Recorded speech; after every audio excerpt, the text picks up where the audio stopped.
కూటమి ప్రభుత్వంలో రాష్ట్రంలో నకిలీ మద్యం, గంజాయి విక్రయాలు, జూదా గృహాల నిర్వహణ, సివిల్ పంచాయతీలతో ప్రజల్ని దోచుకునే కార్యక్రమాన్ని కొనసాగిస్తున్నారని మాజీ మంత్రి వైఎస్ఆర్సీపీ ఉత్తరాంధ్ర జిల్లా రీజనల్ కోఆర్డినేటర్ కురుసాల కన్నబాబు మండిపడ్డారు. కాకినాడ క్యాంపు కార్యాలయంలో మీడియాతో మాట్లాడారు. ప్రజలు పడుతున్న అవస్థలు, నిలిచిపోయిన ఆరోగ్యశ్రీ సేవలు, హాస్టల్లో విద్యార్థుల మరణాలు, గ్రామంలో అంతుచిక్కని వ్యాధుల విజృంభణలు ఈ ప్రభుత్వానికి పట్టడం లేదని ఆక్షేపించారు. ప్రైవేట్ హాస్పిటల్స్ సమ్మెలో ఉన్నాయి.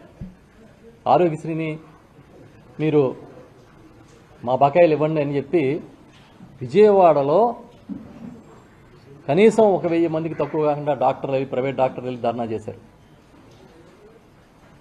నిన్ననే కనీసం వాళ్ళని పిలిచి మాట్లాడి కూర్చోబెట్టి గౌరవంగా, ఇదిగో సమస్య ఇది, ప్రభుత్వం తరపున మేము ఇది అనుకుంటున్నాం, మీరు ఈలోపు సేవలు ఆపొద్దు అని చెప్పే నాదుడే లేదు ఈ గవర్నమెంట్లో. తండ్రి దుబాయ్లోని, కొడుకేమో ఆస్ట్రేలియాలో తిరుగుతాడు, ఇక్కడ పట్టించుకున్నవాడు లేడు. 3000 కోట్లు పత్రికల్లో చూశారు. 250 కోట్ల రూపాయలు ఏదో రిలీజ్ చేశామని. ఎవరిని అడిగినా, ఏ ఆసుపత్రిని అడిగినా మాకు రాలేదు అంటున్నారు. మరి పేపర్ల మీద రిలీజ్ చేశారా? ఒకవేళ 250 కోట్లు రిలీజ్ చేస్తే దీనికి ఒక సిస్టమ్ ఉంది కదా, FIFO అని, ఫస్ట్ ఇన్ ఫస్ట్ అవుట్ సిస్టంలో కదా బిల్లులు ఇవ్వాలి. మరి ఎవరికి ఇచ్చారు?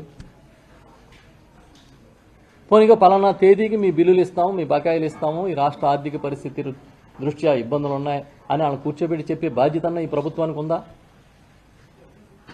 మీరు ఆరోగ్యశ్రీ మీద, ఆ పథకానికి ఉన్న ఖ్యాతి మీద ఈర్ష్యపడుతున్నారా? దీనివల్ల జగన్మోహన్ రెడ్డి గారికి పేరు వస్తుందని ఆయన మీద ఈర్ష్యపడుతున్నారా? దేనికోసం ఈ పథకాన్ని ఆపేస్తున్నారు?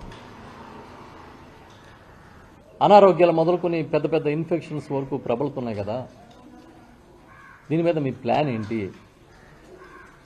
లేకపోతే మీరు ఇంకోటి చెప్పండి, అనౌన్స్ చేయండి. మేము ప్రజారోగ్యాన్ని గాలికి వదిలేసాం కాబట్టి ప్రజలందరూ ఏమనుకోవద్దు, మీరు బతికి ఉండాలనుకుంటే మీ తిప్పలు మీరు పడండి అని అనౌన్స్ చేస్తారంటే చేయండి.